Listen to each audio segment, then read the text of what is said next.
Uma boa noite a todos. Boa noite, Chico Gonçalves, deputado estadual do Maranhão. Seja bem-vindo a esse Space. Então, eu vou dizer para você o seguinte, deputado Chico Gonçalves. Em primeiro lugar, gostaria que. Eu vou chamar de você, viu? Porque Sim. você me parece jovem, hein? É, Gostaria que você, na realidade, iniciasse a sua fala se apresentando para a militância e para os ouvintes desse canal. Então, eu peço que inicie com essas suas apresentações e depois eu peço uma outra coisinha para o senhor falar a respeito da proposta para o Brasil em 2023. Tá certo? Certo, obrigado, Vamos lá, então. Cecília. Pode se apresentar, querido, está com o microfone. Embora a Cecília tenha dito que eu tenha uma aparência jovem, por isso ela me tratou como você, eu já estou sob a proteção do Estatuto do Idoso, uma importante conquista do povo brasileiro. Meu nome é Chico Gonçalves, eu sou professor da Universidade Federal do Maranhão, sou professor do Departamento de Comunicação Social. Nos últimos anos, 7 anos, eu exerci a digna função de secretário de Estado de Direitos Humanos e Participação Popular do governo Flávio Dino, quando nós tivemos a oportunidade de implementar, de efetivar no Estado do Maranhão um sistema estadual de direitos humanos e políticas públicas de direitos humanos. E é exatamente essa experiência à frente da Secretaria de Direitos Humanos, articulando as redes das Secretarias de Direitos Humanos, que nasce a ideia de uma candidatura coletiva. E uma candidatura coletiva que pudesse expressar alguma das principais contradições que nós enfrentamos hoje nesse estado chamado Maranhão, e que eu considero a grande fronteira entre o norte e o nordeste do Brasil, né? É, nós, ao mesmo tempo, nós maranhenses, ao mesmo tempo que nós somos nordestinos, nós somos amazônidas. Nós integramos tanto a grande região do Nordeste, como nós integramos também a grande Amazônia, a chamada Amazônia Legal, que num território brasileiro, considerando que a Amazônia ultrapassa o território brasileiro. Então, nós decidimos lançar uma candidatura coletiva. A primeira questão que é importante destacar é que as candidaturas coletivas são uma experiência já de pelo menos 2 décadas no Brasil, com mandatos coletivos sendo exercidos em câmaras municipais, em assembleias legislativas e na Câmara Federal. Nasceram inicialmente no PSOL e no PT e expressam novas tentativas de representação pública no nosso país. Mas ela também tem um outro aspecto. A candidatura coletiva, ela possibilita a construção de alianças políticas que viabilizam eleitoralmente candidaturas populares, que dão viabilidades às candidaturas populares fora dos padrões hegemônicos de candidatura existente hoje no Brasil. Então, nós decidimos lançar uma candidatura que ela expressa fundamentalmente uma aliança entre comunidades quilombolas, comunidades indígenas, trabalhadores rurais e trabalhadoras rurais sem terra e trabalhadores urbanos e a juventude. Assim, ela é construída por mim, que sou professor da universidade, é construída por Nice Aires, presidenta da Associação das Comunidades Quilombolas do Estado do Maranhão. Nice é quebradeira de coco, preta, quilombola, lavradora, e, ao mesmo tempo, ela é também professora. Ela foi professora no povoado da sua comunidade. É também formada por Rosilene Guajajara. Rosilene é professora na terra indígena Caru. Ela faz parte, integra o movimento de Guardiões da Floresta, que luta pela proteção e monitoramento ambiental do território, e atua em educação ambiental nos municípios vizinhos. E ela veio compor esse nosso coletivo com o apoio do movimento indígena e com o apoio da mulherada indígena. E temos também Margarete Coutrin. Margarete Coutrin é assistente social com larga experiência, foi secretária de assistência social no governo Jackson Lago e foi gestora da assistência social no governo do Flávio Dino. E nós temos Eni Ribeiro, que é um jovem da periferia de São Luís, pejoteiro da Pastoral de Juventude, ligado à Igreja Católica, e atualmente exerce o mandato de co-vereador na Câmara de São Luís. Porque nós já iniciamos esse movimento de mandato coletivo no Maranhão, e na última eleição municipal, nós elegemos o mandato coletivo em São Luís, que é a capital do nosso estado, e que chama-se Coletivo Nós. E o Eni integra conosco também esse grupo chamado Coletivo Guarnicê, que é candidato à Assembleia Legislativa do Estado do Maranhão. A palavra guarnicê é uma expressão muito conhecida no Maranhão, sobretudo em regiões como da área metropolitana, na região da Baixada, no Mearim, no Munim, porque ela significa reunir o batalhão, reunir o povo, organizar o povo para a luta. Essa é uma expressão e isso expressa bem o objetivo do nosso coletivo, que é um coletivo que tem como objetivo exatamente organizar, articular, unir a luta popular em torno de alguns temas caros, como da conservação ambiental, da proteção dos territórios das comunidades tradicionais e a produção de alimentos saudáveis. Então, Cecília, essa é uma apresentação. Eu, além de ser professor da universidade, ter exercido o cargo, a função de secretário de Estado de Direitos Humanos, eu tenho uma trajetória como militante da Pastoral de Juventude, da Comissão Pastoral da Terra, participei da organização do PT no Maranhão e participei também ativamente da organização da Central Única dos Trabalhadores. E assim tive a oportunidade de conviver muito e trabalhar muito com os companheiros do sistema elétrico e do sistema de saneamento do nosso Estado. Cecília, é sempre importante destacar que eu integrei um governo estadual que teve um papel importante na defesa da democracia e tem tido um papel importante na defesa da democracia, teve um papel importante na luta pela libertação do presidente Lula e um governo liderado por um governador, o Flávio Dino, nosso companheiro, hoje filiado ao PSB, que tem tido uma posição destacada no Senado Nacional. Né? Esse é um aspecto importante. E, ao mesmo tempo, no Maranhão, eu sempre faço questão de destacar isso, é um dos estados do Nordeste em que hoje Lula tem um dos maiores índices de apoio e aprovação da população. Eu tenho percorrido o Maranhão inteiro e é sempre impressionante quando se chega numa comunidade de trabalhadores rurais, numa comunidade quilombola, numa comunidade indígena, e se pergunta quem é o candidato a presidente da República, imediatamente é a totalidade ou a quase totalidade apoiando o Lula. Então, eu diria que numa conjuntura que nós estamos enfrentando no Brasil, a primeira tarefa nossa é eleger Lula presidente do Brasil. E eleger Lula por razões humanitárias. Esse é um aspecto importante. Por razões humanitárias, que é um país que passa pessoas passando fome, que tem pessoas desempregadas e que a vida está ameaçada, a campanha se torna, assim, uma campanha humanitária. Esse eu diria que é o primeiro aspecto importante que nós precisamos demonstrar para as pessoas. Por isso, ganhar no primeiro turno é uma questão ética e estratégica em defesa da vida. O segundo aspecto é que nós precisamos reconstruir a nação. E reconstruir a nação não apenas do ponto de vista das suas bases econômicas e políticas, mas também das suas bases da solidariedade. Né? Esse é um aspecto importante. Eu acompanho a trajetória de Lula desde o meu tempo de estudante, desde 78. E uma das coisas que mais me impressionou nesse ano na campanha foi exatamente a entrevista que o presidente Lula deu à TV Globo, no Jornal Nacional, que mostrava ali uma pessoa serena, uma pessoa focada, mas uma pessoa que eu diria assim, amorosa.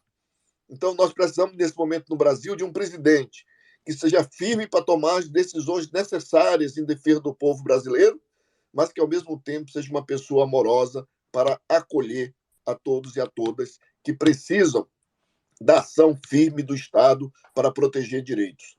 Então, eu digo assim, que reconstrução da nação. E a terceira questão é o grande desafio do governo federal. Como reconstruir a nação, ou seja, recuperar o que foi perdido nesse último período, por conta dos governos Temer e Bolsonaro, e por conta dessa escandalosa e criminosa Operação Lava Jato. Quer dizer, nós temos que recuperar o que foi perdido e, ao mesmo tempo, dar um passo adiante. É um desafio maior do que o de Juscelino Kubitschek, eu diria. Porque aqui está posto desafios que implicam em repensar modelos de desenvolvimento. Nós temos um modelo de desenvolvimento, por exemplo, das matrizes de desenvolvimento nacional, é a matriz que se baseia na concentração de terra, na monocultura e na produção de commodities. Só que essa concentração de terra ela implica em ampla devastação dos biomas existentes no nosso território nacional, entre eles da Amazônia e do Cerrado. Então, como estabelecer limites? Para proteger os biomas, conservar a floresta em pé e dar garantias para que as comunidades tradicionais possam conviver com essa floresta em pé e daí tirar o seu sustento. Por outro lado, cabe também ao governo Lula reconstruir a indústria nacional, né? Sobretudo a indústria da construção civil, que emprega e ajuda também a enfrentar esse momento de crise. Então, nós temos aqui um desafio enorme do ponto de vista da reconstrução nacional. Mas é importante lembrar que nós não vamos ganhar essa eleição sem mobilização social. Nós não vamos governar sem mobilização social. E nós não vamos fazer as mudanças que precisam ser feitas sem mobilização social. Por isso, esse momento exige de nós uma cidadania ativa daqueles que defendem a vida, que defendem o Brasil, de se posicionarem, mas de se mobilizarem para convencer nos próximos dias outras pessoas a votarem no Lula no primeiro turno, pelas razões que eu expus, e uma delas a razão humanitária. O segundo bloco de questões, Cecília, ela diz as questões regionais. Eu quero destacar algumas questões que eu considero importantes para o Brasil. Nós temos que pensar o Brasil pelas bordas também, pelos fundões do Brasil, certo? Essa é uma questão fundamental. Às vezes, todas essas últimas décadas mostrou como tem algumas pessoas de costa para o Brasil e olhando para a Europa. E nós precisamos olhar para o fundão do Brasil, para as bordas do Brasil. Então, é nesse sentido, então, que nós, do Coletivo Guarnicê, defendemos hoje e consideramos estratégico, do ponto de vista regional e nacional, a questão da conservação ambiental e, sobretudo, a preocupação com os biomas amazônicos, cerrado e litorâneo, que é próprio da nossa região, associado à garantia ao direito à terra, aos territórios dos povos indígenas, quilombolas, ciganos e das demais comunidades tradicionais, associado aqui à produção de alimentos saudáveis. Então, me parece que nós temos que resolver uma falsa contradição que existe hoje no Brasil entre conservação ambiental e produção de alimentos. Nós temos que conciliar a conservação ambiental e a produção de alimentos saudáveis, e isso é possível. E isso é possível desde que se comece a pensar que nós precisamos fortalecer no Brasil novas matrizes de desenvolvimento de produção de alimentos que procurem conciliar a conservação ambiental e comida na mesa das pessoas. O outro aspecto importante que nós precisamos levar em consideração é que ainda milhões e milhões de famílias brasileiras estão à margem daquilo que estabelece a Constituição Federal, no seu primeiro artigo, em que afirma o que é que garante, afirma que o objetivo da República brasileira é garantir vida digna aos brasileiros e brasileiras. Ora, como é que se pode garantir vida digna aos brasileiros e às brasileiras se hoje nós temos milhões de famílias que não têm acesso à água, não têm acesso à saúde, não têm acesso à educação, não têm acesso à estrada, não têm acesso à renda e não tem acesso à comunicação. Nós vimos o desastre que foi e que tem sido durante a pandemia o ensino remoto, o ensino à distância.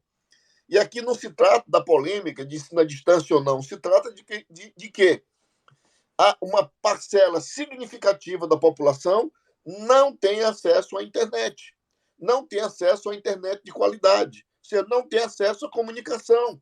E hoje, sem acesso à comunicação, sem acesso às estruturas de banda larga, as pessoas não conseguem ter acesso a outros direitos, a outros direitos. Então, porque nós estamos numa sociedade digitalizada, mediatizada. Então, as condições para a participação da sociedade é garantir o acesso a essas novas vias de comunicação. Então, quer dizer, nós temos que garantir à população essas questões básicas. E o presidente Lula já demonstrou que isso é possível. Possível, inclusive, com a participação ativa dos trabalhadores do setor elétrico, das trabalhadoras do setor elétrico, com o programa Luz para Todos, por exemplo. Né? Então, é importante que programas como o programa Luz para Todos e a condição de novos programas e o governo federal liderando o esforço com o governo dos estados para assegurar às populações das periferias e das populações da zona rural, do campo, o acesso a esses direitos básicos. Então, o nosso coletivo tem exatamente essa preocupação de garantir, de lutar pela garantia desses direitos. A terceira questão que nós consideramos chaves: nós precisamos enfrentar as várias dimensões da desigualdade na sociedade brasileira. E esse é um desafio enorme para nós, porque a desigualdade ela não é apenas econômica. A desigualdade é de gênero, a desigualdade é cultural, ela é etária. Então, nesse sentido, alguns setores da população brasileira são as principais, sofrem mais do que outras os efeitos das desigualdades. Cito como exemplo as mulheres, as crianças e adolescentes, as pessoas idosas, as pessoas com deficiência, a população LGBTQI+, a população negra. E ela se expressa, mesmo entre esses setores, se expressa de forma diferente. E como é que as mulheres nas cidades sofrem os efeitos da desigualdade? E as mulheres na zona rural, nos quilombos, nas comunidades indígenas? Então, nós precisamos levar em conta de como é que as diferentes formas de desigualdade no Brasil afetam as pessoas. E para isso nós temos que combater um falso discurso que ganha corpo hoje no ambiente da esquerda e no ambiente universitário, que é considerar pauta de mulheres, pauta LGBTQI+, e pauta do movimento negro como pauta de costume, como se fosse um modismo que pudesse ser hierarquizado para menos. Não se trata disso. Se trata de que a sociedade brasileira ela se articula com três tranças, de uma forma trançada, que é o patriarcado, o mercado e a nossa herança escravocrata. Então, as questões que envolvem a desigualdade, elas são estruturais e elas atingem de diferentes formas as pessoas. Então, nós não vamos ter sociedade democrática, nós vamos ter uma sociedade de pleno direito sem enfrentar essas diferentes formas de desigualdade que oprimem, que excluem, que maltratam e que matam as pessoas. Parece que esse é um grande desafio nosso para pensar o Brasil. Ou seja, nós temos que nos colocar uma pergunta fundamental: de onde nós queremos pensar o Brasil? Nós precisamos pensar esse Brasil como uma terra negra, uma terra indígena, uma terra que a maioria são de mulheres, uma terra em que a maioria da população prisional é formada por jovens e jovens negros. Então, como é que nós vamos construir uma grande nação sem enfrentar exatamente essas diferentes formas de desigualdade e construir políticas públicas para enfrentá-las de forma quantitativa e qualitativa? Eu quero destacar exatamente esses três aspectos que eu considero importantes para a gente pensar as políticas regionais e pensar políticas regionais articuladas no novo cenário político no Brasil, liderado pelo presidente Lula, de reconstrução nacional, de enfrentamento das desigualdades. E aí é por isso que eu disse no início que a tarefa do presidente Lula, eleito, é muito maior do que a de Juscelino Kubitschek, porque não se trata de fazer 40 anos em 4 anos, se trata de reconstruir um país em 4 anos e dar um passo seguinte, 2 passos seguintes, 3 passos seguintes. Isso vai exigir muita capacidade de trabalho, muita mobilização e muita sabedoria. Eu vou passar então agora e peço àqueles que queiram falar alguma coisa para o deputado Chico, fazer alguma pergunta, mas vou passar agora para o Newton e depois para o Jonas. O Newton, ele é do Maranhão, então eu acho que ele tem o total direito de fazer a primeira pergunta, né, da militância. Pode falar, Newton. Opa, saudações a todos, a todos, a todos. É sempre um prazer estar aqui nessas salas com vocês. E mais um prazer estar com um dos nossos candidatos, né, a deputado do Maranhão. Né? É um prazer estar aqui, né, com essa candidatura que vai ajudar o nosso presidente Lula a governar esse país. Bem, como foi dito, né, foi bem falado sobre o programa Luz para Todos, sobre a integração, sobre renda. Então, nesse contexto, eu faço a pergunta, né? O que o senhor pode fazer para ajudar a reestatização da Eletrobras? Por que como um deputado estadual pode ajudar? Pode, porque no começo, um deputado estadual, vários estaduais, fizeram a frente parlamentar em favor da Eletronorte, né? Eletrobras Eletronorte.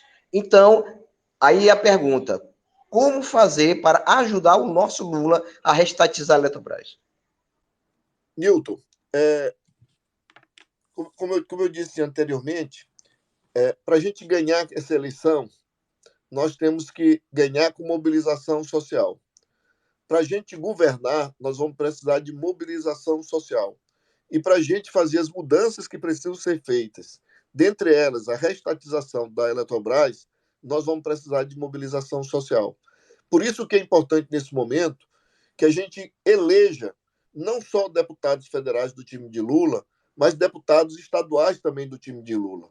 E essa é a posição do coletivo Guarnicê, porque nós precisamos dar sustentação ao governo Lula para fazer mudanças fundamentais que terão impacto na vida da população em cada estado. Então, nesse sentido, nós precisamos eleger bancadas comprometidas com as temáticas regionais, mas também comprometidas com as grandes temáticas nacionais, que com o enfrentamento do desemprego, do enfrentamento da fome, da questão da reorganização do setor elétrico, do setor de saneamento básico, porque nós sabemos que são exatamente essas empresas públicas que garantem que chegam aonde as empresas privadas não chegam. Está aí o grande exemplo do Luz para Todos. Então, exatamente nisso, eu quero dizer, reafirmar a vocês, como tive a oportunidade de reafirmar em nome do coletivo Guarnicê, é um encontro no Sindicato dos Humanitários do Estado do Maranhão, o nosso compromisso com a reorganização do setor elétrico, porque cabe aqui, nós temos um pujante setor elétrico público, empresas públicas comandando o setor. Lula, como presidente da República, pode tomar muitas decisões que vão impactar a vida de cada um e de cada uma de nós. Mas há decisões que somente o Congresso Nacional pode tomar. No Maranhão, nós temos um conjunto de candidatos a deputado federal que eu diria que precisam estarem lá para garantir essa maioria. Mas também eu queria dizer a vocês que os próximos dias vão ser dias muito intensos no Brasil e cada um de nós, cada uma de nós, pode contribuir com o resultado da eleição, anotando no papelzinho as pessoas que conhece, amigos, conhecidos, parentes, ex-namorado, ex-namorada, ex-marido, ex-mulher, filhos, filhas, e a gente ligando para eles e conversando com eles sobre as eleições e demonstrando da importância da gente ganhar essa eleição no primeiro turno com o presidente Lula. Eu sou daquelas pessoas que estou convencida de que o que nos motiva não é o amor, porque o que dá liga às coisas é o amor. Eu me lembro sempre, e é uma referência para mim, quando uma vez perguntaram para Jesus Cristo qual era o maior dos mandamentos. Aí Jesus disse assim, olha, o maior dos mandamentos é amar a Deus sobre todas as coisas e o próximo como a si mesmo. Jesus não separou o amor a Deus do amor ao próximo. Tanto que os próprios discípulos de Jesus vão dizer que era mentiroso aquele que dizia que amava a Deus e não amava o próximo. Ou seja, amar significa cuidar do outro. Um cuidando do outro. Um cuidando do outro para que o outro possa ser feliz. Então, parece que nós vamos viver no Brasil exatamente esse momento que nós precisamos cuidar um do outro. Só que o amor não é ingênuo. O amor não é ingênuo. E nós aprendemos, por conta de uma visão romântica, um conceito romântico de amor, que o amor é uma coisa ingênua. O amor não é ingênuo. O amor ele exige tomada de posição. Ou basta ver como é que as mães cuidaram da gente. Se fosse um amor ingênuo, nós tínhamos morrido no meio do caminho. Né? Nós todos estamos vivos também pelos cuidados que nossos pais tiveram conosco, de nos cuidar, para que a gente pudesse não só sobreviver, mas ao mesmo tempo construir um caminho para cada um de nós. Só que nesse momento da história brasileira, essa atitude amorosa, ela exige uma atitude política de cada um de nós. O amor exige uma atitude política de cada um de nós. Porque quem ama, cuida. E se quem ama, cuida, nós precisamos proteger a vida de um e do outro. Porque uma família que está desempregada passa fome, entra em desespero. Quem não tem comida na mesa, entra em desespero e vê seus filhos chorando de fome. Então, quem teve parentes e amigos que morreram no Covid, passaram por esse desespero. Sobretudo em saber que tinha vacina, tinha cura, e essas pessoas não foram protegidas por uma omissão criminosa do presidente da República. Então, em situações como essa, o amor ganha uma força política extraordinária. E é exatamente isso que nós precisamos demonstrar nessas eleições. Porque nós precisamos reconstruir o país, mas reconstruir o país também em outras perspectivas, e, sobretudo, uma perspectiva amorosa, politicamente amorosa, de cuidado de um com o outro. Eu queria aproveitar, Cecília, e agradecer muito esse espaço aqui, da possibilidade de a gente dialogar sobre esses temas tão caros para cada um de nós, para cada uma de nós nesse momento da história nacional. Eu coordenei no Maranhão a primeira campanha de Lula em 1989. Né? Eu fui um dos coordenadores da campanha de Lula naquele momento, em 89, e foi um momento que eu me lembro com muita emoção. E eu particularmente acho que essa atual eleição de Lula, ela é um reencontro com essas emoções, com esses sentimentos que nós tivemos em momentos tão importantes da vida nacional, em que estava em jogo o direito, a vida e a dignidade das pessoas. E acho que todos nós, participando desse momento, tudo isso faz da gente pessoas melhores. E acho que nós temos que ter essa grande capacidade de dialogar com firmeza, mas também de forma acolhedora, para receber todos aqueles e todas aquelas que quiserem somar conosco nesse momento de vitória e de reconstrução nacional.